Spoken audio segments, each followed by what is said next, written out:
The following Cutter Degrassi video may contain talking points about suicide, death, shootings, rape, gang violence, drug use, and many other things that are deemed to be inappropriate in society today. Please note that these Degrassi storylines were basically not based on real events, but due to the writers. So viewer discretion is strongly advised. This video is 14 plus. Hey there, how there, ho there, it's Jeff Cutter W, welcoming you to another Degrassi video, and this time it is part 1 of a 5-part series to deal with Degrassi Storylines. I got the idea a couple of weeks ago, and this is being recorded the week of August 23rd, 2021, for context. I was thinking a while ago about what's the greatest Degrassi storyline ever. I know I did a video dealing with Degrassi storylines based off of Tier Maker, but I'm thinking there's got to be something better. So I decided to do another series. I know I did series on the Rick Murray storyline, a 10-parter. I talked about people's takes on the Rick Murray situation and how I compare to them. I know that I've done Degrassi seasons. I've done a lot of Degrassi unpopular opinions and normal Degrassi videos, which are my Degrassi-isms. Well, the Degrassi shooting and that stuff.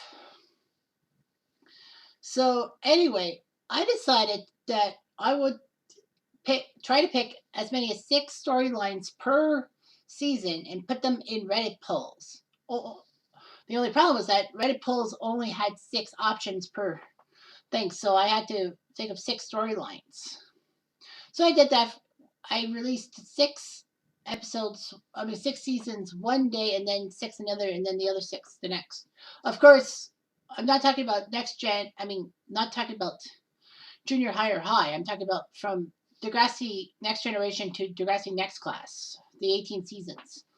So I decided to think that, the top 2 storylines will go into a top 40 video. But then it's like, maybe there's some third place votes from each season that will help me out. So I did. So I only could have 14 out of the 18 third place votes get in. And it wasn't hard. In fact, I had to add in another storyline from a different season. Like 4 storylines from one season to basically try to counteract things. So yeah, I did the voting and all that. So as you could probably guess, in the Degrassi voting video I've released, like how the process went, you'll see things for sure. So anyway, we're gonna get ready for the countdown. This video is from 50 to 41 because I figured that when I talk about 10 storylines, I might be talking about a storyline for like 2 or 3 minutes, and that would be a little too long, but I'm going to try my best to cut it down as best as possible and maybe highlight some key points to them. So anyway, here we go.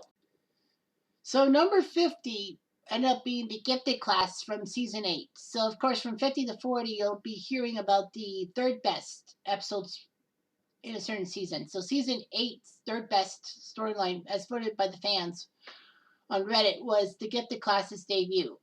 Of course, with Degrassi allegedly being done after 7 years, they did a nice send-off for the class of Emma, but then they decided to add on the new people from Degrassi, including those from Lakehurst who came in season 7 when their school burned down. So I think it was a clever way of making sure there were more characters on Degrassi and all that. So season 8 starts off with, Emma going to college and all that. But then we see the fact that there's students coming into Degrassi for the gifted program. We see Ali Bendari, who is Sab's younger sister, Claire, who was Darcy's younger sister, this guy named KC, and then Snake comes in with his godson Connor. And hopefully they become fast friends. So basically they wanted to recreate the magic of season 1, having Emma, Manny, JT, and Toby together with KC, Connor, Ollie and Claire, but it didn't really work out that way. So unfortunately, that failed miserably. So that wasn't good. In at number 49 was the season 14 finale, which a lot of people thought was the end of Degrassi after 14 seasons, and who could blame them? But it wasn't. So anyway, the finale of season 14 tied up a little bit of loose ends, but Claire wasn't sure what her future was in store after graduation, so she decides to take a gap year. She might be with Eli, who knows. Everyone's getting ready for the prom and all that. Connor makes a proposal to Jenna, kind of outside school grounds, and Jenna accepts his thing. It was funny seeing Jenna and Connor together. And then you got yourself Drew trying to get Becky with a proposal. I mean, a lot of people were like, why would Drew go for Becky? You know, that was his brothers.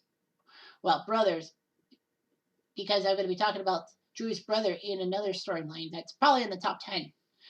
But anyway, he gets shot down. And then worst of all is that Pill gets angry at Drew and says that Drew's not allowed to go to prom. Now, Pill came into the season after a storyline that will be on the list it made the top 30, but basically Pill came in after Simpson bungled something, and she put in some policies. The cell phones and backpacks policy I can understand, but her cameras in the hallway basically was just to make herself feel better about doing her job, and Claire smashed them up. And then her no affection policy came in place. I just don't understand why she would do a no affection policy. So anyway, Drew got shot down, and then he stays home at prom, and Audra, his mom, is shocked that he would actually obey Pill and all that. And then when Drew finds out that Dallas misbooked a boat, that the boat actually was coming a year later than originally intended, Audra gets Drew to use his power to try to save the prom because everyone was thinking about prom. So he does in the dot. I originally thought it was at the school. But unfortunately, Pill was not too pleased with Drew breaking into the school and all that with the passcode because only she and Drew knew. So she basically said that, you know, you can name other conspirators and I might go easy on you. Drew looks at Dallas and doesn't say anything. He refuses to. And Pill basically throws a book at him saying that you will graduate. You'll get your diploma somehow, but you will not cross the stage. And I have to make an example out of you for everybody else next year. So Drew is upset. Audra isn't. Audra thinks that Drew did the right thing. And then, you know, they do We Love You, Drew. Well, Simpson actually comes back in this episode. He's on his way to Haiti to build schools. So anyway, the seniors heard about Drew's sacrifice and then put We Love Drew on their caps. Pill looks at it and says that one thing I know about this school is how much solidarity they have. So she allows Drew to come up on stage and get his diploma. Of course, they did a tribute to Adam, who would have crossed the stage with everyone else. So, yeah. And, you know, it was a fun way. And then all of a sudden, we have this Don't Look Back from season 14, Degrassi movie. And I'm like, okay, cool. And then Tristan said, you think things are big now? Wait till the new class comes in. And I'm like, they're not killing the show off? How are they going to transition? So one way they transition is that Snake is back as principal, mostly because he was cleared of everything to do with Degrassi News. And Pill was out the door. Although it must be said that possibly Pill could have saved her job if she wasn't so nosy. And probably she forgot that Audra was part of the school board and she would tell her higher ups about Pill's policies and basically push Pill out the door. Pill was just a replacement, but Pill probably wanted to have more power. Sometimes power is just ugly. At number 48 is Riley's coming out of the closet storyline from season 10. Now, season 10 was practically around the time I stopped watching Degrassi a lot, so I don't know much about this whole Riley storyline. But I think that Riley was just acting out of anger. I mean, he does have homosexual tendencies, but basically he doesn't want people to think he's gay because he's a star athlete and people will shun him. So he turns out to be a very very angry person who hurts people when they accuse him of being gay. He meets Sane, who's the football team's kick her, and Riley likes singing. But Riley also has to keep it from his parents because his mom won't approve of it. And Riley's family probably being Greek and all that, and the Europeans have a stereotype about gay people. So Riley struggles to come out of the closet. He does come out to his mom. His mom doesn't accept him at first, but I think she finally accepts him later on. And he has an initially was saying, but unfortunately, it just doesn't work out for those two. I don't know why. But yeah, Riley uh, had a thing for, was it Fiona? No, I don't know who Riley had a thing for, but anyway, Riley was trying to hide his homosexuality and was told to keep everything. No, I think it was Anya. But anyway, Riley was made a champion in a sense, but there wasn't too much of a happy ending for Riley at all. And then you got yourself number 47 on the list, Fight for Your Right Season 2. I actually had to try to find a storyline, as many of the third placers from each season were either good or very bad in the voting, so I needed to find one. There wasn't one in season 2. The third place voters didn't get much, but I decided to put Fight for Your Right at number 2. Well, from season 2 into the storyline. So this will take a while. So anyway, Emma, Ashley, and a few other people are fighting for GMO foods to be banned from the CAF. And basically, Raditch listens to the presentation, applauds him for it, but basically tells Emma and the crew that we can't do much about the cafeteria because we don't have much of a budget. We're lucky to have a cafeteria in the first place, but it's just about budgeting. And Emma thought that Raj was basically pushing her aside and didn't want to listen. So Emma decides to pass out flyers because she wasn't satisfied with the results. Raj took him away from her, and Emma tells Manny, I think that Raj is right. Maybe I should wave the white flag. And she was about to. And then the cafeteria commercial comes on over the video system, and it's a little suspicious. Worst part is it triggered Emma heavily. Emma tries to talk to Sheila, the cafeteria worker. She tries to rip stuff away from Toby. Maybe she went about it the wrong way. It starts a food fight. Raj blames Emma because of her flyers and decides to kick her out for the rest of the day, and Emma's not too happy. Basically, Raj puts Snake in charge to get Emma out. Emma sits in on one of Snake's classes, but Snake basically tells Emma, you need to leave. And Emma says, I'm not leaving. My rights have been hit hard. Are you trying to test me or something? So basically, he was not too pleased. So, yeah, Emma was not too happy to be kicked out. And then across the school, she protests about freedom of rights. Raj is not too pleased, basically wants Emma to apologize for everything she's caused, or else face a leaving suspension. Emma tells Simpson, and Simpson says that it's complicated for him. As an educator, he can't really help Emma, but as a parent, I'm all for it. So Emma goes on with cue cards. She gives to Raditch. Raditch approves of them, and then she goes on to the cue cards. But then she's like, I can't do this. And says that, I know the GMO foods thing was wrong, and whatever you think about it, I can understand. And I apologize for Sheila in the cafeteria. But then she decides to blast Raditch for his policies on free speech and says that he's threatening to give me a lengthy suspension because of what I've done. And if it comes down to that, I will gladly take a suspension. Raj is perturbed, so is Liberty. But anyway, Raj does suspend Emma. And he thinks that Raj had to go through with it because he needed to tell the students he's in charge. He thinks that the Saturday detention, which I don't think got into the top 50, unfortunately, was just a way of him trying to get the students to realize he's in charge and not them, and not let the inmates run the asylum, if you will.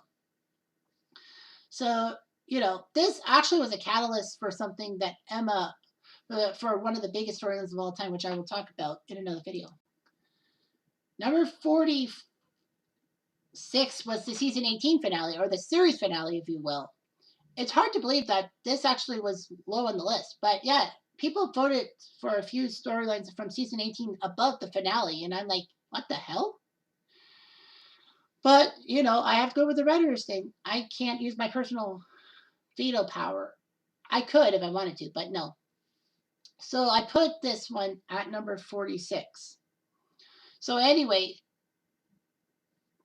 after a disastrous prom in which a bomb threat was called, and Esme attacked Sig for going with Maya to the prom, even though that Maya made a mistake and was trying to get Sig to stay with Esme for the prom.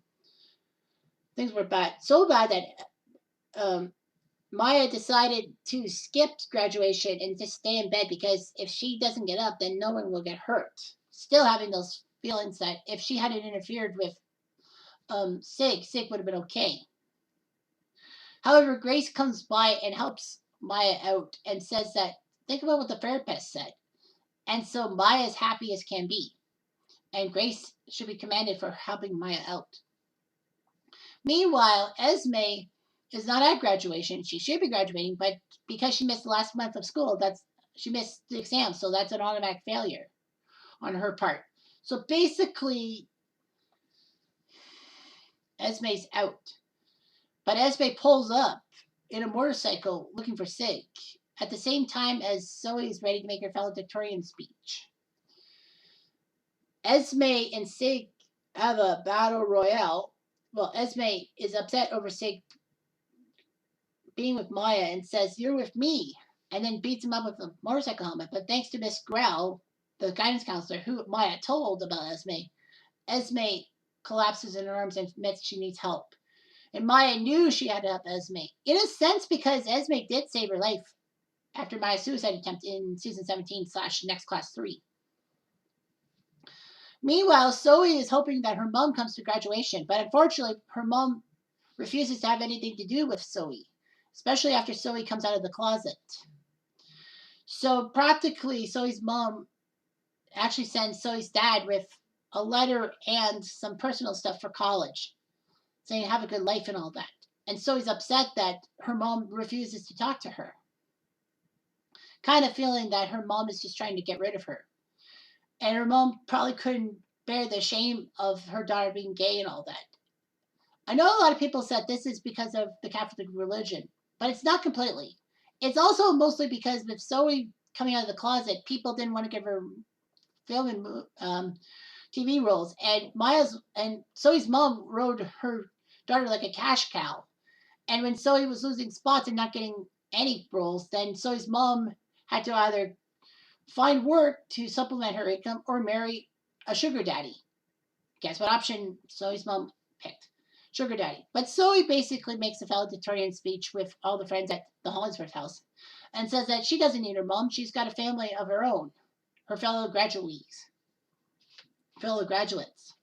Also in the finale, Syed was upset because, he was being grilled for the bomb threat, but it was Esme who was at fault and said, "I'm going to live with my uncle in Montreal. There's nothing for me here in Toronto." But Lola convinces Syed to stay. Or is it Baz? I don't know, I remember. But anyway, I think it's Syed. But then we have this cute montage at the end that every graduate's thing. Zoe and Rasha on the beach being the new gay power couple. Winston and Goldie being a power couple. Winston accompanying Miles to Europe. A girl in the hospital, which I thought was Esme, but it was Grace, who finally got her lungs to cure her cystic fibrosis. And Zoe and Sig are headed for California. And, and Tiny and Shay also was in there too. So, yeah, powerful stuff. But they didn't tie up the loose ends with Esme. I just wish we knew about Esme. At number 45 was Emma's decline in season 9. Now, I know a lot of people said, why is that above the finale from season 18? But I did like a third tier poll. I did polls of I randomly selected the 14 things and put it in 3 groups. And then, the better you do in each poll is the better you do on the lists from 37 to 50, because each season had their top 2, that'd be 36, and then the third place things go from 37 downwards. No third place storyline from a season can be above a second place or a first place storyline from any season. So Emma's decline in season 9 was plain as day could see. We could see it from season 8 too. Is that when Emma's in college, she's a whole different person. She can't bear the thought about being separated from Liberty and Manny, and gets them both into the same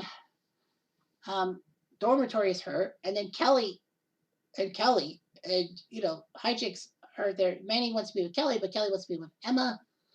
Emma tries to be a friendly person. She's basically talked to as being bland and blonde, even though Emma's not really blonde. So Emma decides to make pot brownies and try to make friends and, be a normal 18-year-old, as it seems. Unfortunately, her pot brownies make a girl go into convulsions because of seizures. And then all of a sudden, she's worried about it. Kelly decides to take the rap for Emma, and Emma is happy about it. Emma and Kelly's relationship comes to a head in Holiday Road in season 9 when it's revealed that Emma is falling flat at school. She's chasing friends instead of chasing grades, which makes sense because with Manny gone off to Hollywood thanks to the Degrassi movie in season 8 and Manny and Liberty going to be in pre-law, Emma felt lost. She felt like she didn't have anyone to grasp with. And that showed that Emma lost her sensibility and lost her friendship. And, she had a clingy phase to her friends. But after all, Emma lost her friends too many times. And once was terrible when she had nobody, no allies, when Rick wanted to kill her in season 4. So, yeah, so Emma decides to take a gap year. She works at the Dot, and then she marries Spinner. Oh, yeah, that's one of the things in season 9 I shouldn't really talk. At number 44 was Throwback Thursday from season 16. I wish it was higher up because it was a pretty good episode. It was a combination of a couple of storylines. The top storyline, actually the second best storyline in season 16 will be talked about more detail when I talk about it. But basically, by the offense of Throwback Thursday, the school was just mad at Principal Simpson because of Tiny being suspended for protecting Shay and Lola and getting a 5-day suspension. And they were like, what the hell's going on? Why are you suspending Tiny for this and you're not punishing Frankie for the racist poster? And Snake says that Frankie's off the volleyball team. That's punishment enough. But of course, the volleyball team kicked her off, not Snake himself. So they want answers. And Tristan sets up things for an alumni thing. And we see many Degrassi alumni like Manny, Holly J, Liberty, Mo, Spitter, Paige, Marco, and a lot of other people. And it appears that Snake is trying to say that nothing's going to ruin my Degrassi alumni thing. It's just sad that we don't see any Degrassi principals, past and present, past, in it, like authority figures, like Raditch or even Hatzalakos or even the Shep. Ugh. Or even Pill. But anyhow, Tristan seems to be a dick, and basically he judges a lot of panel stuff, saying that, you can't do this, you can't do that, and all that. Of course, Tristan realizes that he's making a mistake. He's just trying to be like Holly J, but he has limits. In the meantime, everyone wants to protest and try to get Principal Simpson to admit that there needs to be a talk about it. They don't want to destroy things. They just want to talk. And Simpson's not willing to talk. Emma was shocked about that because Simpson never tells her anything about that. So they put on this protest. They make Frankie look like a dick, in a sense, because Frankie was actually to sing the Degrassi anthem after Maya blew out her voice. But Frankie was upset for how they were portraying her. She decides to run away with Jonah because the school just didn't like her and all that. And they basically hate Frankie for being part of white privilege. I think that it was kind of a move to be upset over the fact that Hollingsworth was being a dick and all that. Mayor Hollingsworth. And possibly why Frankie wasn't punished for her racist thing, because Snake was afraid to bump heads with the mayor. And that could be dangerous. But anyway, Frankie does learn things. I shouldn't really say that because that's part of the other storyline. But yeah, Throwback Thursday wasted some great appearances, I guess. Next at number 43 is Maya and Miles from season 14. I'm surprised this wasn't top 2. I'm even surprised at who won season 14, but, it is what it is. So anyway, what ends up happening is that this is Maya had an attraction towards Miles in season 13, but things were different. In season 14,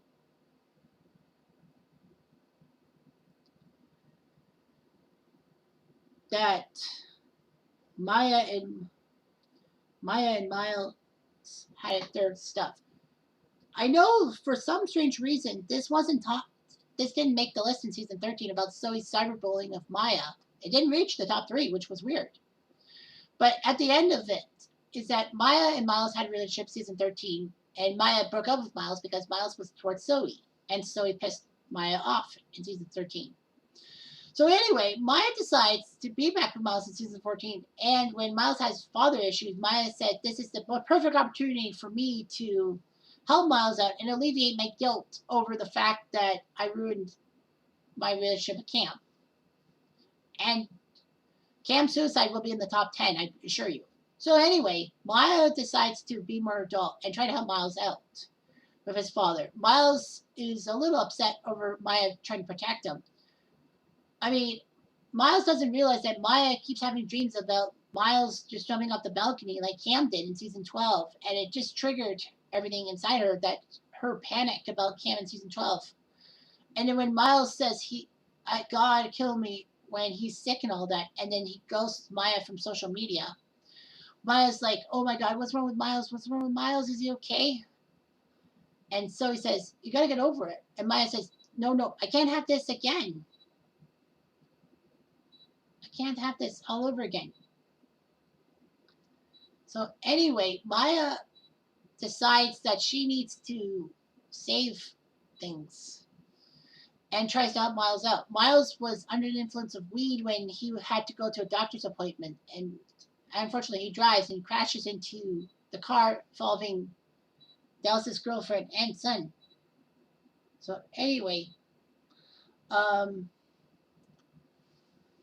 Maya decides to try to help Miles out. Her mother's not too happy, basically saying that Maya needs psychological help, and Maya says that I have to do it. I have to help Miles out. And her mom says it's okay to want to help someone, but don't let him ruin your life.